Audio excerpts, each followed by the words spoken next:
Good morning, children. Today, in social studies class, let us discuss about Indian agriculture. If you remember, in the last class, we discussed about classification of crops like Kharif, Rabi, and Zaid seasons. In Kharif season, which is planted in the month of June and harvested in the month of October. Zaid season planted in the month of March and harvested in the month of June. Likewise, Rabi planted in November and harvested in April. Likewise, if you see the crops also, the Kharif crops are rice, maize, cotton, groundnut as seen in the picture. And Rabi crops are wheat, barley, peas, grams, etc. Zaid season crops are watermelon, cucumber. These are the three crop seasons which we discussed in the earlier class, Kharif, Rabi and Zaid seasons. And in the picture, few of the crops which are grown in Kharif and Rabi seasons and also in Zaid season, which is in between Kharif and Rabi, are explained. What are the Zaid season crops? Cucumber and watermelon. So this is the classification of crops.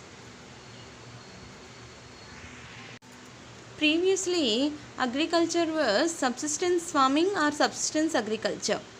But now, agriculture was transformed into commercial agriculture. Then what is the difference between these two? See here in the table, subsistence agriculture is the practice of farming in which the farmer and his family raise crops only for the home consumption, only for household consumption. They will be cultivating the crops which is practiced on small farms, which is highly labor intensive in nature. Only the members of the family will be working on the land. And they used to use old technology, old implements are used in the production. Then the production of wheat in some parts of India comes under subsistence agriculture. Nowadays, agriculture is no more a subsistence agriculture, it became commercial. Then what is the meaning of commercial agriculture? It is the practice of farming in which crops are grown for trade. What does it mean? To sell in the market, not simply for household consumption, but surplus, extra output they used to cultivate and they used to sell it in the market to make profits. And this commercial agriculture is practiced on large farms, which is capital intensive. What is the meaning of capital intensive? Less labor and more machines are used. If you remember, from subsistence to commercial agriculture, the farmers were using tractors. Then they used to apply modern techniques of production we discussed. So it is capital intensive in nature. Modern technology, modern implements are used. The example for this commercial agriculture as given is the production of sugarcane in Uttar Pradesh state. So previously the agriculture was subsistence in nature. Now it became commercial, a business activity. Now let us discuss about some of the major crops in our country. A variety of food and non-food crops are grown in different parts of the country depending upon the variations in soil, climate and cultivation practices. Now what are the major food crops grown in our country, India? When it comes to grains, rice, wheat, millets, maize, pulses are the major food crops. Food crops other than grains are sugarcane, oil seeds, tea, coffee and horticulture crops, which comes under food crops only but other than grains. Now what are the non-food crops? Rubber, fiber crops, cotton, jute, which are also known as plantation crops, are commercial crops which provides maximum profit to the farmer. Now the thing is, India produces 51 major crops and most of our agricultural products are being exported to foreign countries also. We are earning valuable foreign exchange because of our agricultural exports. Okay, so what are the major crops which are cultivated in our country? See here, the above table explains the major crops which comes under food crops like rice, wheat, millets, maize, pulses. Food crops other than grains which we discussed just now, sugarcane, oil seeds, coffee, tea. Horticulture crops like fruits and vegetables. Non-food crops, rubber, fiber crops, cotton and jute. Now the above table explains you about the crop, season of the crop, then rainfall, how much it require, in which type of soil it will be cultivated, etc., and where, in which states it will be produced. See the major food crop rice, which is a kharif crop which will be cultivated in alluvial clayey soil. India is the second largest producer of rice in the world after China. Then where it is cultivated in northern plains, northeastern states, coastal and deltaic regions. The second important crop wheat, which is a rabi crop. The cropping season is cool growing season and it requires bright sunshine. It will be cultivated in well-drained alluvial soil and black soil. This is the main food crop of the north and northwestern states of India. In which states it will be cultivated? Punjab, Haryana, Uttar Pradesh and other parts of Madhya Pradesh are major wheat producing states. Now let us discuss about millets, which is a kharif crop grown in areas with high temperature and it requires low rainfall. It can be cultivated even in the less fertile soil. What are the best examples of millets? Jowar, bajra, ragi.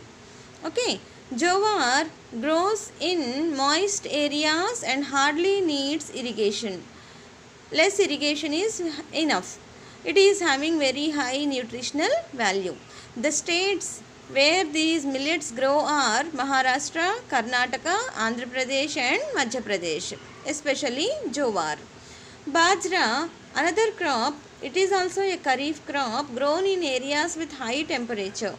It also requires low rainfall. It can be cultivated in sandy soil and shallow black soils. Very high nutritional value it also possesses, and it will be cultivated in the states of Rajasthan, Uttar Pradesh, Maharashtra, Gujarat and Haryana. Now let us discuss about ragi, another millet crop which is a kharif crop grown in areas with high temperature, which also requires low rainfall, which also possesses very high nutritional value, grown in the states of Karnataka, Tamil Nadu, Himachal Pradesh, Uttarakhand, Sikkim, Jharkhand and Arunachal Pradesh. Maize, which is also a kharif crop used as both food and fodder crop, which can be cultivated in Karnataka, UP, Bihar, Andhra Pradesh, Telangana and Madhya Pradesh, which can be grows well in old alluvial soil. Another food crop, pulses, which is a rabi crop, survives even in dry conditions and need only less moisture. Pulses are usually grown in rotation with other crops so that the soil can regain its fertility. Now India is the largest producer and consumer of pulses in the world. So in the consumption and production of pulses, India is the largest producer. Example of pulses: tur, urad, moong, masoor, peas and gram. Pulses are the great source of proteins. Where it cultivated? In Madhya Pradesh, Uttar Pradesh, Rajasthan, Maharashtra and Karnataka. Now let us discuss about food crops other than grains. Sugarcane, which is a kharif crop, which is India is the second largest producer of sugarcane after Brazil. It is a tropical and subtropical crop which is cultivated in Uttar Pradesh, Maharashtra, Karnataka, Tamil Nadu, Andhra Pradesh, Bihar, Punjab and Haryana. When it comes to oil seeds, groundnut is a kharif crop which can be cultivated in red soil. India was the second largest producer of groundnut in the world after China. Oil seeds grown in India covers 12% of the total cropped area. Gujarat was the largest producer of groundnut, followed by Andhra Pradesh and Tamil Nadu. Linseed and mustard are rabi crops, and India was the third largest producer of mustard seeds in the world after Canada and China.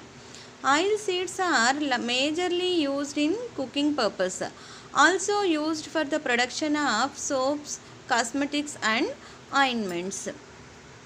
Some other oil seeds crops are sesame, which is a kharif crop in north and rabi crop in south. Likewise, cashew, both a rabi and kharif crop, which are produced in our country. Now let us discuss about tea, which will be cultivated in mountain soil, deep and fertile, well-drained soil, rich in humus and organic matter. Tea is a plantation crop which is also a beverage crop. India is the leading producer of tea in the world, grows well in tropical and subtropical climate. Assam, West Bengal, Tamil Nadu, Kerala, Meghalaya, Tripura, etc. are the states where tea cultivation is high. Darjeeling is the famous for the unique quality of tea production. Now, when it comes about coffee, it will be cultivated in hill slopes which are more suitable for growth of this crop. Coffee is a plantation crop. It's also a beverage crop. Indian coffee is well known for its good quality throughout the world. Initially, the Arabica variety of coffee was brought from Yemen. India produced 3.2% of total world coffee production. Coffee was initially introduced on the Baba Budan hills in Karnataka. It will be grown in Nilgiris in Karnataka, Kerala and Tamil Nadu. Now, the importance of agriculture, let us discuss.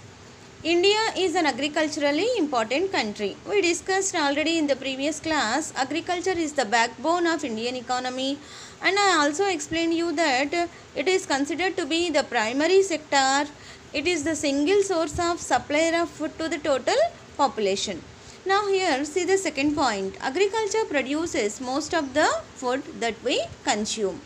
Agriculture also produces raw materials for various industries. That means industrial development also depends upon agricultural development. If agricultural output increases after personal consumption, some of the agricultural output will be sent to the market for sale.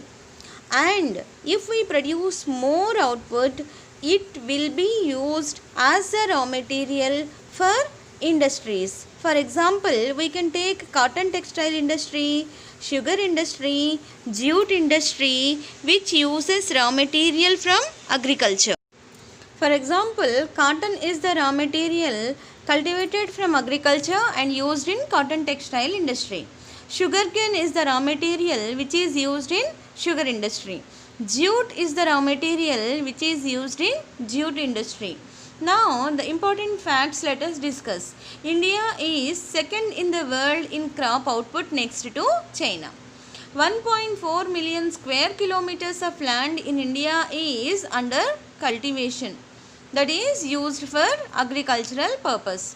Agriculture is India's biggest economic sector, primary sector, and it employs 52.1% of total workforce. Even today, more than half of the Indian population are depending upon agricultural sector for their livelihood, for employment. That means we can understand how important agriculture is in our economy. Thank you, students. Hope you understood today's lesson. Please note down the important points and learn perfectly.